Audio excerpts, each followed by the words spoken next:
Eto, pakinggan naman natin si John Vic, ha. Eto, medyo kakaiba rin 'to, ugaling Rimulya rin. Sige. Binunyag ni DILG Secretary John Vic Rimulya na Narito ang Balitang Pinoy TV.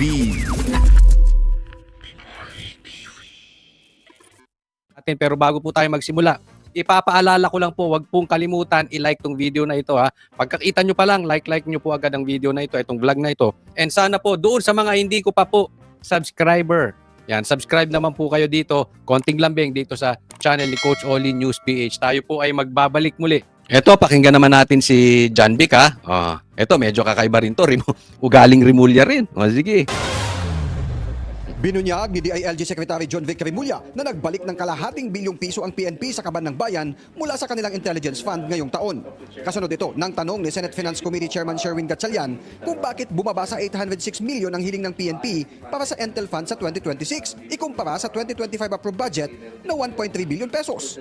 Paliwanag ni Rimulya, nasa higit 800 million lang din ang Intel Fund ngayong taon ng PNP dahil sa ibinalik nilang 500 million pesos matapos malaman na kabilang ito sa controversial na budget insertion. Ayan. Okay. So ngayon, si John Vic nagbalik ng 500 million. Paliwanag natin, anong ibig sabihin nito? Kasi sabi niya, ito ay nakabahagi sa insertions. Sa inyong amendments, para sa majority amendments, para sa makabongbong, at para sa mga kaing-tae na si Risa at Dilawan. Amendments. Ayan. The 500 million that is additional to that was the insertion, which we turned over to the office of the president. We didn't use that 500 million. So Ang linis no? Ang linis, over sa president. You are my hero. Walang yato si John Vic. Ginaya pa si Tambi. Si Tambi, na mastermind sa nakawan ng ghost projects, gagawing state witness. From buhaya, naging hero. Eto naman, na sinungaling at swapang, di umano, hero pa. Magiging hero pa. Di ba may problema nga sila doon sa budgetan ni Torre? Kaya nga daw di umano pinatanggal si Torre. Naalala nyo yon? Merong problema doon. Ngayon, nagbalik siya ng 500 million. Di malinis siya. Kita nyo? Ganyan ang ginagawa. Ibig sabihin, naglilinis na sila. Ito yung SILG ko. Parte ng executive department. Nagbalik ng insertions. So, ano ibig sabihin yan? Ituro natin si Saldico. Kaya ito si Saldico, hindi yan pauuwiin. Gagawin nilang fall guy yan. Lahat ng kasalanan, sigurado, yan din ang sasabihin ni Tambi pagka naging state witness. Lahat kasalanan ni Saldico. Tapos, Saldico, wag ka uwi, dyan ka lang. Hindi namin kakansilin ng passport mo kasi sabi ni Claire, wala ka pa namang kaso. So, dyan ka lang. Huwag ka mag-i-stay. Huwag kang aalis dyan. Basta, enjoy mo yung trillion peso mo. Hayahayang buhay mo dyan. Kumuha ka ng kung anong gusto mong kuhanin. Magpaka-happy-happy ka dyan. Sa'yo namin ibibintang. Malinis tayong lahat. Walang makukulong. Malinis ang presidente. Nagbalik pa si John Vic ng 500 million. Ito ang problema dyan. Alam nyo kung ano? Okay. Bakit? Ngayon lang. Dati nang ginagawa yan eh. Dati na nagsasalpak dyan. Ngayon magpapahiro ka. Huwag mong sabihin hindi alam ni Presidente Bongbong Marcos yan. Sasabihin mo, ngayon lang ako naupo. Bakit tahimik ka? Ba't hindi mo sabihin yung dati insertions? Ngayon lang ba nangyari yan? O taon-taon niya, for 3 years, ganyan nangyayari. Suddenly, magbabalik ka. Ano nangyari dun sa dati? Tanga lang? Tanga lang? Hindi alam ni Bongbong Marcos? Tanga lang siya? Tahimik ka lang doon? Basta ito, ngayon? so that is the grand total. But as a court, Bibisi itong gobyerno, no? Kung sino pa yung hindi gumagawa ng masama, sila pa yung magiging hero. according to we only followed what is according to the GA and not the NEP and not the GA. What was put additional was we found no use for it and we returned it to the Office of the President. Dagdag pa ni Rimulya, nang malaman nila na ang nagsingit ng 500 million sa PNP Intel Fund ay ang una ng pinangalanan sa isyu ng umano'y paglalabi sa DA na mabigyan ang kanyang kumpanya ng dagdag alokasyon para sa imported na isda. Yung excess na 500 was actually unutilized, no? Yes, sir. We returned it because it was an insertion in the budget, and the insertion came from the person who requested 3,000 containers of fish. So So, ibig sabihin si Saldico. Sino ba nag-request ng 3,000 container of fish? Saldico. Oh, kasi ang nag-insert si Saldico, ay hindi nila tinanggap. Ang tanong, kanino napunta?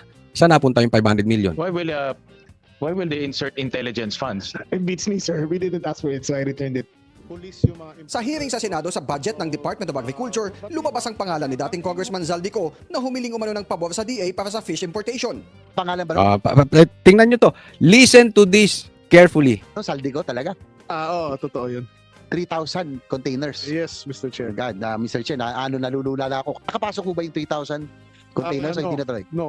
Hindi But, talaga. Okay. but I have evidence to show that he requested for it because I have the text. Pangalawa, I have evidence to show that he did import a lot during the time of the At hindi talaga to si Saldico, no? Ang dami talagang kagaguhang ginagawa. Pero isipin mo, pati isda gustong pasukin. Ha? Pati DILG gustong pasukin. Pati nga laptop eh. 'Di ba? May anomalya rin 'yan sinasabi ni BP Sara. Lahat pinasok. Tanga lang. Hindi alam ni Tambi. So siya may kapangyarihan kung saan siya mag-i-insert. Insert dito, insert doon, insert dito. Kuha dito, kuha dito. Tanga lang si Tambi, hindi niya alam. Si Bongbong di niya rin alam. Naglolokohan tayo dito, mga brad. administration using the 3 nominated companies, Mr. Chair. Tiniyak naman ni Senator Gatchalian sa DILG ang kanyang pagsuporta sa hiling na 806 million na Intel Fund ng PNP sa 2026. If there's one department that we want to support with intelligence fund, that's PNP. No, because you need that to gather intelligence, counterintelligence, and we want to make sure that you're equipped in terms of information. Tapos nang sumalang sa committee level ang 210.1 billion pesos na panukalang budget ng PNP sa susunod na taon. Para sa agenda, Dexter Ganibe. Nako, next po tayo. Ito po ang ganda po nung tanong, pakinggan ninyo, yung tanong ng reporter. Kasi dito po talaga to tutungo. Itong investigasyon na ito, pinipigil lang nila hanggang sa kaya nilang mapigil. Pero dito talaga patungo ito. That these investigations eventually lead to your doorstep. Ayan. Itong investigasyon na yan, pupunta yan sa'yo, Bongbong Marcos. Because number one, will eventually lead to your doorstep. Because number one, you signed the budget. You Dahil, una, pumirma ka ng, ikaw ang pumirma ng budget eh. Pambihira ka eh. Parang, pinirmahan mo yung, alam mong illegal. Alam mo yung insertions. have direct supervision over those you appointed who may Oh. be involved. Ayan. Yung mga involved, posibleng involved, ikaw ang nag-appoint. Di ba? And of course, you hold sway over your political allies in both houses of Congress whose names are now being floated, led of course by the former Speaker. Ayan. At yung iyong mga allies, iyong mga kakampi mo, pati yung kain-taing pinklawan, lahat yan,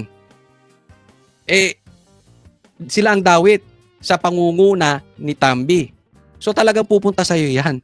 Ang ganda nung tanong. Anong sagot ni Bongbong Marcos? And your cousin, Martin Romualdez. Well, I'm Nagkautal-utal na. confident because I know what we did. Ayun. Yun na yun. Confident ako kasi alam namin yung ginawa ko. Pambihira. Kayo nga kasama sa nagnakaw. Nakatago lang kayo ni Tambi. Pero sa totoo kayo, di umano yung nagko-control. Hindi lang diretso sa inyo, may mga tao kayo. Sobrang lakas naman ni Saldico. Ang bihira naman kayo magpinsan, no? Antayin nyo po, ang ganda nung sinabi nung reporter, yan na po ang talaga mangyayari. Kaya lang nade-delay dahil nga dito sa Pinklawan eh. Dahil dito sa komunista na kinakampihan to si Bongbong Marcos. Pero malayo man, malapit din, sa haba man ng prosesyon, tandaan nyo tong sasabihin ko, dyan din tutungo yun. Next po, tingnan natin to. Kaya naman, duda ako dito sa sinabi ni Boying. Wala akong tiwala dito sa sinabi ni Boying na to. Sabi niya, Boying Rimulya, handa umanong kasuhan si Marcos Jr. pagkatapos ng termino nito sa 2028. Sabi niya, hindi umano magdadalawang isip si Ombudsman Boying Rimulya na kasuhan si Marcos Jr. kung may magsasampa ng kaso laban dito pagkatapos ng kanyang termino sa 2028. Basta't may sapat na ebidensya at dumaan sa tamang proseso. Pustahan tayo, Boying. Hindi mo kakasuhan yan. Pustahan.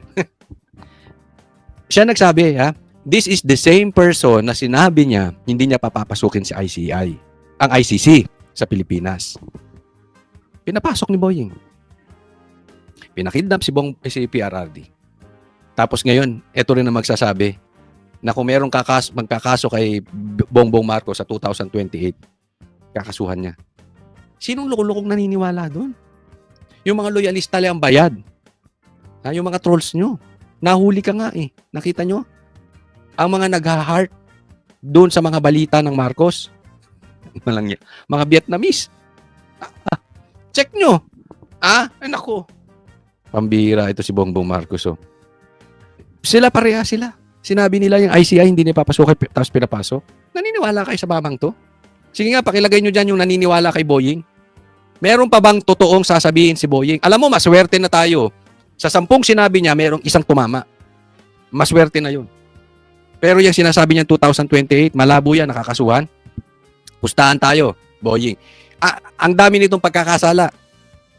Mananagot yan, bandang huli. Pero hindi mo kakasuhan, sigurado. Next po. Ito, pakinggan natin si Anjo Iliana. Ha? Ang ganda rin ng sinabi niya rito. Sabi ni Presidente, hindi na siya magsasalita dahil tinalagaan na niya yung ICI. Yan. So, hindi na siya magkokomentaryo. Hayaan na lang niya yung ICI. Total sila nag-iimbestiga. Yan ang ibig sabihin ni Anjo. Yung ICI, ang bahala dyan sa investigasyon, hindi daw siya. Nagre-reklamo ngayon yung taong bayan, yung ICI nga nandyan, pero ayaw naman kaming papanuurin. So, anong nangyayari ngayon? Nagkakaroon po ng lutuan sa ICI. Hindi ko alam kung yung luto is fair or unfair. Lutong Macau or Lutong Makoy. Yan. Yan ang tawag sa ICI, Lutong Makoy. Ma-post nga yun. Pambira. Kaya nga, ICI ang bahala. Ayaw nyo naman kami panuorin. Ang usapin dyan, trilyon. Tapos sikreto, kayo lang. Kayo magtutropa. Ang bihira naman. Ginagago nyo talaga Pilipinas. Oh. Pero alam nyo, ito si Anjo. Nakakabilib. Kasi karamihan ng artista natin ngayon, bayad eh. Karamihan ng artista ngayon, dahil tinamaan yung ABS, tinamaan yung trabaho nila. So, kahit alam nila na magnanakaw si Bongbong Marcos, kahit na sinisigaw nila na si Marcos ay diktador, kinakain na lang nila yung suka nila. Diba? Kasi tinamaan yung ang talagang mahal niya, mga artista na yan, hindi taong bayan. Ang mahal ng mga lintik na artista na yan, yung kanilang hanap buhay lang. Buti pa si Anjo nagsasalita na, totoo naman eh. Diba? May masama ba sa sinabi ni Anjo? Bakit ayaw ng ICI i-televise? Diba? Yung ibang artista, duwag. Rally ng rally. Tapos ayaw pangalanan. Kayo nga, tigil-tigilan nyo na yung kararali ninyo. Kayong mga artista, kayong mga ipokritong huli dyan, na mga dilawan. Tigil-tigilan nyo na yung kararali ninyo kasi isigaw ninyo ng panagutin ng magnanakaw. Ang korupsyon, ihinto. Kung hindi ninyo kayang pangalanan yung magnanakaw at korap, mga bakla kayong animal kayo. Rally kayo ng rally, walang kwenta. Ay, nako. Anong purpose ng rally mo? Sa tingin mo yung magnanakaw? Nakakalampag sila? Sige, kahit 10 million na mag-rally dyan sa EDSA at sasabihin nyo lang, itigil ang pagnanakaw. Sa tingin ninyo, kakabahan si Tambi dyan tsaka si Bongbong?